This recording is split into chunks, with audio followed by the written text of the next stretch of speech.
முத்து முத்தா எழுதிட்டு இருந்த இந்த கையால இனிமே எதுவுமே பண்ண முடியாது போல இருக்கே. மாமியாரடி நீ? ஏண்டி மாவாட்டுற கையை அப்படி மாவு கட்டு போட வச்சுட்டியே, மருமகளோட நீ? முத்தே போய் முட்டை வாங்கிட்டு வா போடா. வெறும் முட்டையா இல்ல நாட்டு முட்டையா? கூமுட்டையை வாங்கிட்டு வா. நீ மட்டும் நான்வெஜ் வாங்க போனேன்னு வச்சுக்கடா, என்ன சாவடிச்சிட்டு போய் தான்டா நீ வாங்கிட்டு வரணும். டேய் அப்புறம் நான் அவங்களே உத்தரவு கொடுத்துட்டாங்க, நேரா கிச்சனுக்கு போய் நல்லா துரு பிடிச்ச கத்தி எடுத்துட்டு வந்து கரகரன்னு கழுத்து எடுத்துட்டு போய் முட்டை வாங்கிட்டு வா போடா.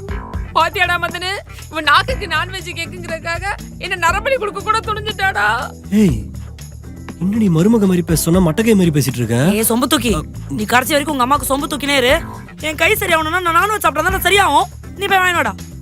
ஏய் என் ஒட்டம்ப கவர்ல பேக் பண்ணாலும் சரிடா, புரட்டாசி மாசம் நான்வெஜ்ஜா. டேய் அவங்க அப்படிதானே பேசின்னு இருப்பாங்க, நீ போய் வாங்கிட்டு வாடா. டேய் போகாதடா. ஏய் போடா. ஏய் போகாதடா. ஏய் போடா. போகாதடா. ஆ எதே நீயா? இல்ல நிறுத்துங்க ஆண்டி, நிறுத்துங்க அச்சனான்னு சொல்ல வந்தேன். உங்க 2 பேர்ல யாராவது ஒருத்தர் விட்டு கொடுத்துதான் ஆகணும். ஆனா 2 பேருமே விட்டு கொடுக்க மாட்டீங்க.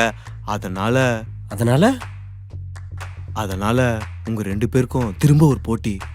மறுபடியும் போட்டியா?